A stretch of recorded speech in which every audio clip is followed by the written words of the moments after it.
लसावी आणि मसावी प्रश्न क्रमांक 4 यामध्ये आपल्याला विचारलं आहे दोन क्रमवार संख्यांचा लसावी हा 210 आहे. तर त्या संख्या कोणत्या? आता जर लसावी दिलेला असेल आणि संख्या काढायची असेल तर साधं एक फॉर्म्युला आहे.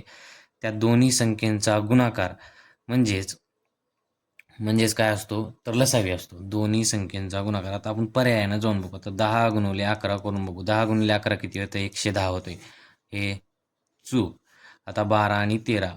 12 आणि 13चा आपण गुणाकार करू. 12 त्रिक 36ला 6 हातचे आले 3 12 1 12 12 आणि 3 15 156. हे पण चुकीचं आहे. आता 15 आणि 14चा आपण गुणाकार करून बघू. 14 गुणिले 15. 15 चौक 60ला 0 हातचे आले 6 15 1 15 15 आणि 6 21 210.